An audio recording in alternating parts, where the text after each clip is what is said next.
June 4th, 1944. Dawn breaks over the Alban Hills south of Rome, and the sound of artillery rolls like distant thunder across the countryside. In a command vehicle halted along the Via Casilina, Lieutenant General Mark W. Clark studies a map already worn thin by weeks of argument, ambition, and blood. His orders are clear. His desire is clearer still. Rome must fall, and it must fall now.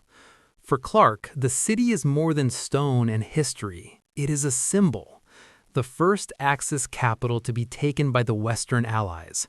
A moment that will echo from Washington to London. A victory that carries a name. His name.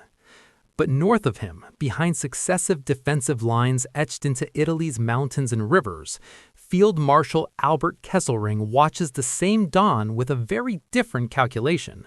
He has no illusions of holding Rome. The city is expendable. What matters are hours, days, the slow, deliberate withdrawal of German armies intact, armies that must live to fight again. This is not a battle for a city. It is a contest of intentions. Clark commands the U.S. Fifth Army, nearly 130,000 men pushing forward after months of stalemate at Anzio and the brutal rupture of the Gustav Line. Political pressure bears down on him relentlessly. The Normandy landings are imminent. Italy risks becoming a forgotten theater. Rome offers relevance, proof that this campaign has purpose. Kesselring, by contrast, commands fewer than 100,000 German troops stretched thin across central Italy. He knows the Allies possess overwhelming material superiority. He also knows the terrain favors delay. Every ridge, every river, every ruined village can be turned into a temporary wall. He does not need to win. He only needs to endure. As Allied columns advance toward the Eternal City, Clark presses for speed. Orders move fast. Axes of advance are adjusted. Opportunities to cut off retreating German forces are weighed and quietly set aside.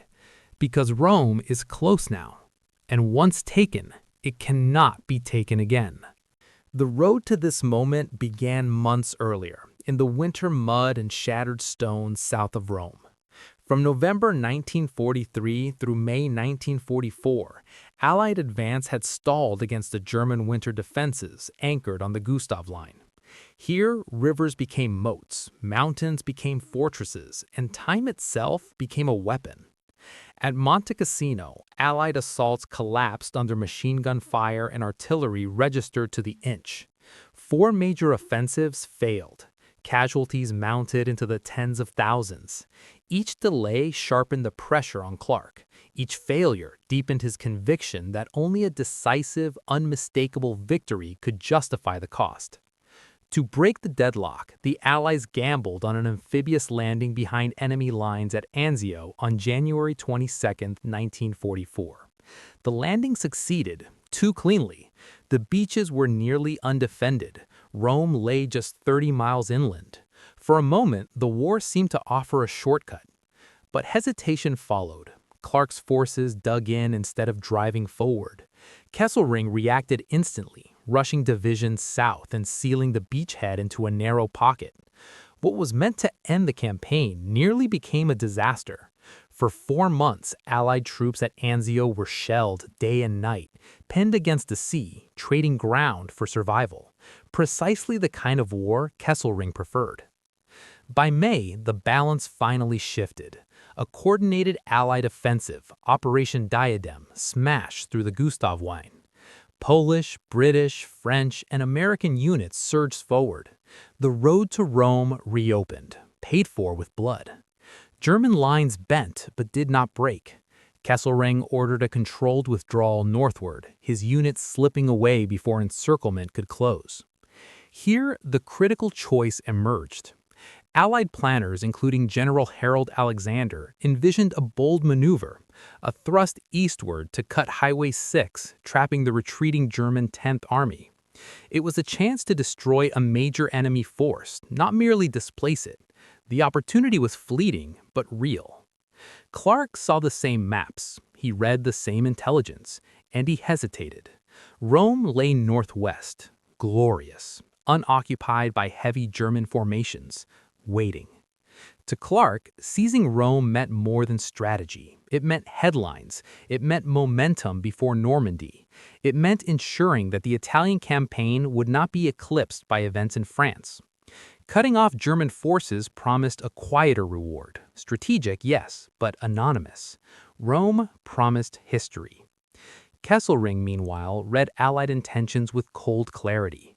His orders emphasized delay, not defense. Rear guards fought stubbornly, then fell back. Bridges were destroyed at the last moment. Mines were laid not to stop, but to slow. Every Allied pause was exploited. Every hour gained was banked.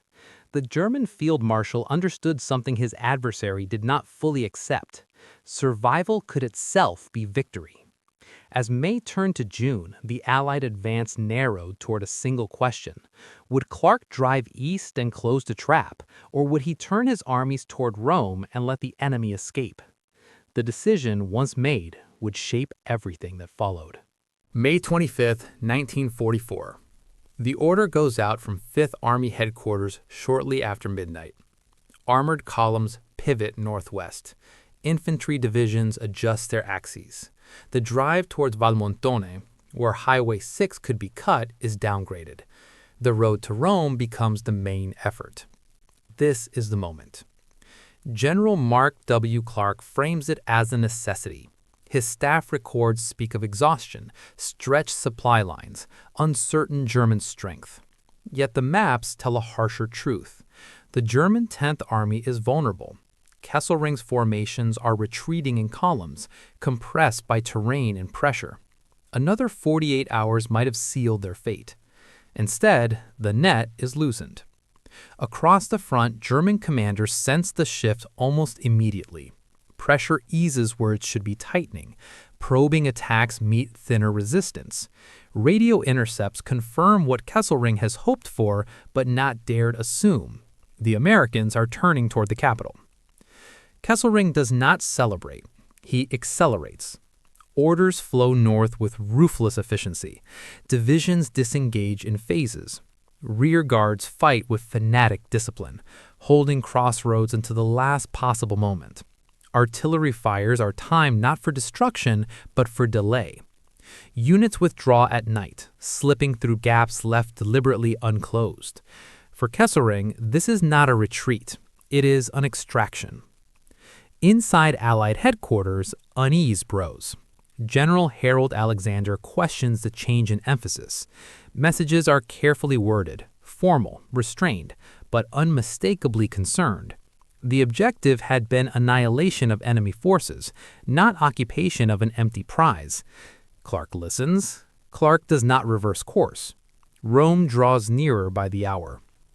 The city itself lies under a tense, unnatural quiet. German authorities begin pulling out administrative offices.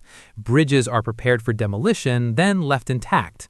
Kesselring has already declared Rome an open city, worth more alive than destroyed. He will not fight for it. He will not die for it. By June 2nd, German columns are already north of the city, crossing the Tiber, fading into the hills toward the next defensive line. The 10th Army survives, battered, bloodied, but whole enough to resist again. On June 4th, Allied troops entered Rome. Crowds surge into the streets, bells ring, flags appear as if conjured from stone. Soldiers pose beneath ancient arches and modern banners alike. Photographs are taken, dispatches are sent. Clark arrives in triumph, carefully staged, his command vehicle rolling past cheering civilians. It is everything he wanted. 2 days later, on June 6, Allied forces landed in Normandy. Rome vanishes from the front pages. In the German headquarters, there is no mourning. Kesselring notes the success with professional detachment. His armies are intact. His line will reform farther north. The war in Italy will continue for another 11 months. One man has captured a city. The other has saved an army. And only one of those achievements will shape the months still to come. The consequences reveal themselves not in Rome, but north of it, along rivers whose names will soon be etched into casualty lists. By mid-June 1944, Kesselring's forces are already digging in along the Trasimene line, and soon after, the far more formidable Gothic line stretches across the Apennines.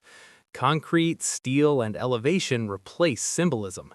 Time, once again, becomes the currency of war.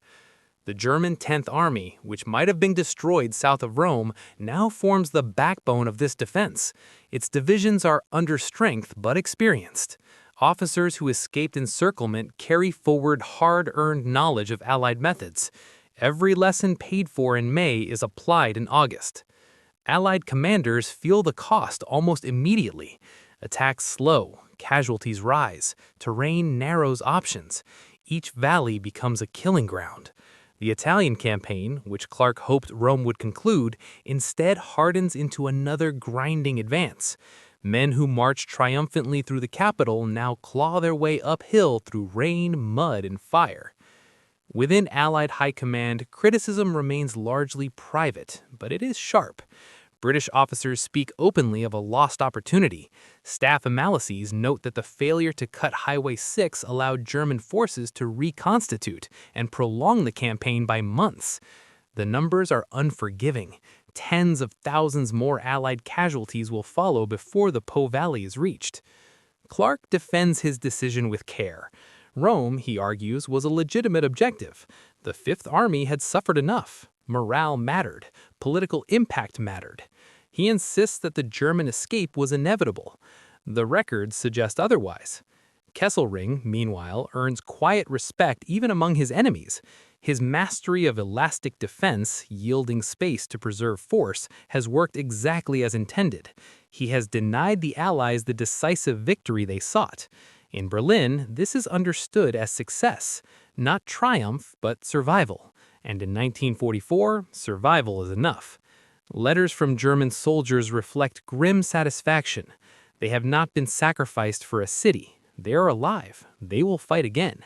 That knowledge hardens resolve far more effectively than any speech. As summer turns to autumn, the Gothic line holds. The Italian campaign becomes a sideshow in public memory, but a meat grinder in reality. Divisions are rotated, rebuilt, and broken again. The war drags on, inch by bloody inch. Rome remains liberated, but the war does not move with it. The decision made in late May, quiet, administrative, irreversible, continues to claim lives long after the cheering has faded. It has altered the shape of the campaign, shifting advantage not in territory but in time. And time, once surrendered, cannot be reclaimed. History rarely records silence. Yet silence is what follows the fall of Rome. No decisive battle ended the Italian campaign. No encirclement marks its conclusion. Instead, the war stretches forward, unfinished, unresolved, its outcome deferred by a single choice made under the pressure of pride and expectation. For Mark W. Clark, Rome becomes both crown and burden. The photographs endure. The headlines are printed. He enters the city as a liberator and leaves it as a commander whose greatest victory cannot end the fighting. In later years, he will defend his decision without hesitation, insisting that Rome was worth the cost. His certainty never wavers, even as historians do. For Albert Kesselring, there is no parade. There is only continuation. His armies fight on through the winter of 1944, delaying, withdrawing, surviving. The Gothic line eventually falls, but not quickly, not cheaply. Kesselring's strategy achieves its purpose, to deny the Allies' finality, to stretch the war, to force payment in time and blood. The Italian campaign ended in May 1945, nearly a year after Rome was taken. By then, Berlin is surrounded, and the outcome of the war is beyond doubt. Yet the men who fought north of Rome carry a quieter truth, that wars are not always decided by what is seized, but by what is allowed to escape. Clark wanted a moment that could not be ignored. Kesselring wanted days that could not be spared. One pursued a city that symbolized victory. The other understood that victory, under certain conditions, is simply not being destroyed. In that understanding lay the deeper power. This was not a clash of armies alone. It was a clash of philosophies, between spectacle and endurance, between immediate glory and prolonged resistance, between the visible and the decisive. Rome's liberation marked the end of the occupation, but not the end of consequences. The decision to turn toward the city rather than close the trap shaped the war in Italy long after the banners were taken down. It ensured that the campaign would not conclude with a single clean stroke, but with months of attrition fought out of public view. History remembers who entered Rome.